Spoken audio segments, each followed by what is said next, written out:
are you telling me with a straight face that C-3PO is fake? Well, he's a robot. And we only know, I get it, it's hard to tell the difference between British and gay, but true. We know he doesn't have a penis. So you all know that Disney, of course, people say go woke, go broke, but we want to go beyond slogans. They have deliberately, proactively alienated a huge portion of their audience in pushing feminism and pushing intersectionality, and they lost, I think, $150 billion market cap. But now, according to reports, this comes from Variety, Disney is desperate to win back the young male audience. Here's a quote. Leadership at Walt Disney Studios has been pressing Hollywood creatives in recent months. Multiple sources tell Variety for movies that will bring young men back to the brand in a meaningful way. Young men is defined here by sources as ages 13 to 28, aka Gen Z. So, we'll get to the numbers and how catastrophic this is for Disney, but believe your lying eyes and ears, if you've seen anything Disney's done since 2019, you can notice the pattern.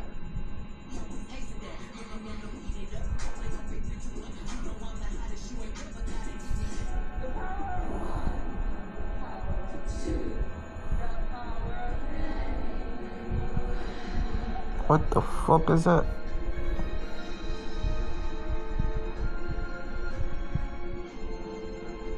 I haven't seen any of these movies.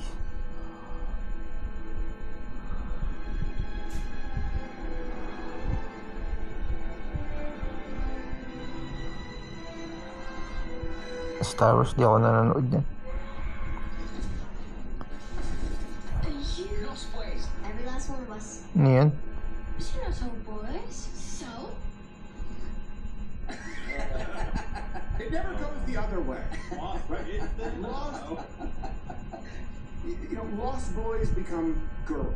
Ocean's 11 becomes Girls 11. Ghostbusters becomes Girls Ghostbusters. You don't see Snow White become a pansexual male. You don't see anything that has been known to be for by women, which by the way was sort of the basis of Disney, a lot of princess material. That never gets commandeered, it never gets appropriated by men. It only goes one way, and at a certain point, that becomes insulting. When you combine that with a hefty dose of social engineering, we've been talking about this for decades. Nick DiPaolo's been talking about this for even more decades. But now it's gotten so bad that even people who don't share your political beliefs, or beefs, I guess, either way, they notice it. Watch this, it's a little long, but hold on, pause. It's a little long, but it's really worth the payoff. Even Snoop Dogg's pissed. Moms are raising women in their sons. I think that they're coddling their sons and they're hardening their daughters. And so I feel like we're inverted, especially in our community, where women are much more masculine and men are much more feminine. And I don't like that. So that goes back to the presentation I spoke to you earlier. What you see is what you see. They put it everywhere. Yeah. I took my grandson to see what was the movie? Buzz Lightyear. Toy Story? Not that one, but the new Buzz. Oh no. The Lightyear. I think it's yeah, the with Lightyear. Kiki Palmer's in that movie. Okay. She plays like the daughter. So we watching it, and the lady, which is Kiki's mama, they move on into space years. They move down the line. They're like, man, she had a baby with a woman. And my grandson in the middle of the movie, like, Papa Snoop, how she have a baby with a woman? She a woman. Oh shit! I didn't come in for this. I just came and watched the damn movie. Hey man, watch the movie. He speaks for us all. Well, this is the thing, when the left tries, they get too aggressive, because people have sort of accepted that the man always shows up as the idiot who can't do anything, and boss babes, and a lot of people who are sort of normies, to use the term, will go, well, that's good, you have positive role models for both men and women. That's how they start. And then it gets to the point where women can do everything men can do and better, and men can't do anything women can do. And then it gets to the point of we don't need men. And then it gets to the point of you're better off without men, like starting a family without a man. It started off, you know, with a lot of sort of cultural, like we talked about this, Friends is a good example, where Rachel decides, she has a dad who wants to be President Ross. No, she's going to be a single mom, and we're all supposed to praise her as brave and beautiful. Now we're at the point where men are sort of seen as walking sperm donors and wallets with teeth. And even Snoop Dogg sees it, and he's not a guy who shares your political beliefs. Let's look at the financials. The box office bombs here. Strange World lost 197 million. Good. I believe the latest Ant-Man, the Quantumania, lost 92 million. Indiana Jones lost Damn. 30 million.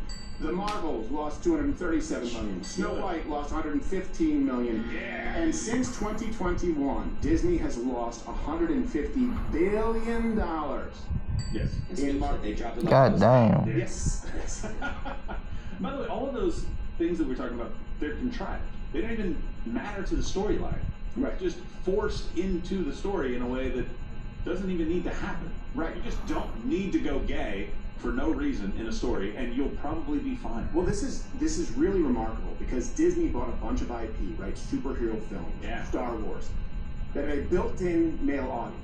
You just needed to not piss them off, and they couldn't help themselves. Which tells you, by the way, not that it would be okay destroying Western civilization or the cultural fabric of our country if it was a profit motive, but it's not even a profit motive. They thought, you know what? People will take what we give them because we can sort of get a Propaganda. stranglehold here on this sort of tripopoly with media, and we can force feed them, and they'll have to stick around. Truth is, they proactively lost a built-in male audience. Men left, and women never ended up really coming into the fray. Let me give you some examples as far as viewership, right? Overall, you look at Star Wars, the streaming viewership. 2019, now the first show of The Mandalorian had 30 million. Their newest show, Acolyte, 7 million. Jeez. Think about that. Think about that for a second. So they alienated the men who they need to keep a brand alive proactively. We'll show you some clips. And it's just, look, do the math. A show about laser sword, plasma, laser, whatever, lightsaber, sword fighting and laser blasters and a giant bear with a round vest and spaceships. Who do you think, in general, this would appeal to? To be fair, if you were the one making the trailer, they would not sell a single ticket. That's true. Yeah. It's not very appealing.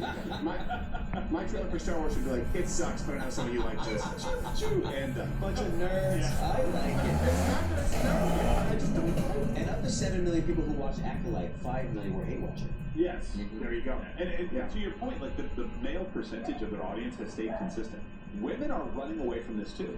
The people that they thought would come on board and be like, yeah, finally some representation, they left as well because the content sucks. Yeah. Well, that's the point. Yes, but they're actively thumbing. Of course. They're sticking their thumb in the eye of men. Like, here you go. Here are the creators of Star Wars Acolyte. Which, by the way, hey, if someone's gay, whatever you want to do in your own bedroom, right? Remember that? Whatever you do in your own bedroom. Sure. Okay, fine. But not whatever you want to do with a legacy brand in the United States that wasn't originally for homosexuals. Here, they called it the gayest Star Wars ever. Like, it was a selling point. I want to ask you about, because this is, I would say, arguably the gayest Star Wars. Are you excited about that? Are you excited about that? Say your answer. I think that Star Wars is so gay already. Okay. I mean, have you seen the fits? We'd be like, look how gay this is, and then send each other a reference. And are you telling me? But it's straight face. That C-3PO is straight. Well, he's a robot. And we only know, I get it, it's hard to tell the difference between British and gay, but we know he doesn't have a penis. Well, he did hang out with that little boy for a while. Yes, So yes, maybe he's gay. that's right. And he did lose. He did lose all that weight, so I guess there is. Wow. Got a computer virus AIDS. Yeah. Whatever you Oh want to dear, say. I shouldn't have had sex with that strange man in the truck stop. R2, give me some of your D2. Whoa. I told you to use the enema kit, R2. Not in that port. Ah. And here's when it also got really bad, where it was so blatant. Look, it's fine. It's fine. You want to have a girl boss? That's fine. But, you know, it's okay to have some masculine superheroes, too, because it's mostly young boys who are into comic books. Like, it's okay. Remember this Avengers Endgame? They kicked it off with this wonderful girl boss moment that fell flat both with men and women. I'm a woman, that's how. Don't worry. She's got health. We came to make dinner. So contrived. And then Thanos said, I said no, Mayo. Don't worry, I'm all ladyless ears. I know, and no superpowers. vibranium, I guess. I don't know. I got some good metal. Like, even if she is the world champion javelin record holder, Right. a high school boy could do better, let alone people with superpowers. And here's the thing, like, they had to go out of their way to say the force is female. Whenever there's the best at something, whatever it is, and it happens to be a guy, you just say the best. But they'll always say female CEO, female athlete, female superhero, because they want to carve it. They want both the benefit of, hold on, curb your expectations here, because still is a woman, but then also want to be able to tell you that women can do everything men can do and do it just as well. I get it, if it's a superhero Wonder Woman versus guy, mere mortals, of course you can kick their ass.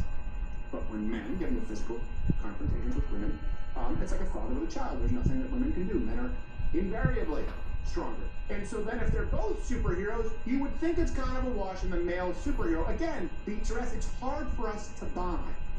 It's really difficult. And then they want us to buy the idea that they're trying to break some kind of glass ceiling still. Yes. Like, oh, I gotta break that glass ceiling. I saw a cooking show the other day. The lady's like, yeah, finally a woman won and broke that glass ceiling. I'm like, how many ladies have won cooking shows? I know. At least one a year for the last 30. Yeah. You know what? They always win, and their prize is called a husband. Not all of them want that prize. Not this one. She had Yeah, your cooking and cleaning show, that's just the bait thing. And here's the thing, it used to be, That may was the a good force, addition. may the force be with you, right? It wasn't gendered. Then the women have to make it exclusive. So if you want to say boys club, men are not excluding women at all to the same degree that women are. It's may the force be with you, not may the force be with your cock.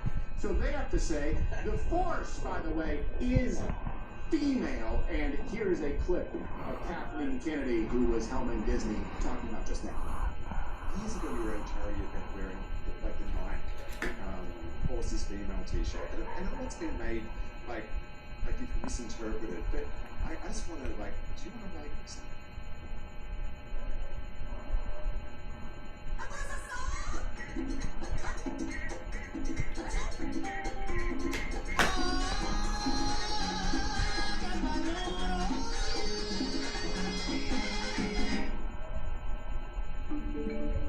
Natto is a staple Japanese breakfast food. Made by fermenting boiled soybeans with a special bacteria, it has sticky threads and a distinctive smell. It's rich in nutrients and is also popular as a health food. In recent years, studies have shown that natto intake contributes to longevity, drawing attention not only in Japan but also abroad. What's more, research suggests that the very substance that gives natto its sticky texture could help solve the issue of marine plastic pollution. In today's episode, we examine the remarkable potential of natto, a food that's being recognized not just for its health benefits, but also for its role in tackling environmental challenges. Ay, ang lasa yan. Hello and welcome to Japanology Plus. I'm Peter Baraka. I'm in Kochi today on the island of Shikoku. And our theme for today's program is this, natto. Millions of people all over Japan start their day with rice, miso soup and natto. It's sticky, it's smelly. Personally, I'm not a fan, though I don't know how many times I've been told how good it is for you. Apparently, people outside Japan are also waking up to that fact these days. And the reason I'm here in Kochi is that cutting-edge research is being carried out here with regard to natto. And in a slightly unexpected form, it's been discovered that it seems to have environmental benefits. I, for one, am eager to find out more. First, let's take a look at how natto is made and the steps involved in its production process. The main ingredient of natto is soybeans. To begin with, the soybeans are soaked in water for about 16 to 20 Soybeans minutes. pala yan. The duration is adjusted according to the season and the condition of the beans. Next, the soybeans are steamed in a pressure cooker for about 40 minutes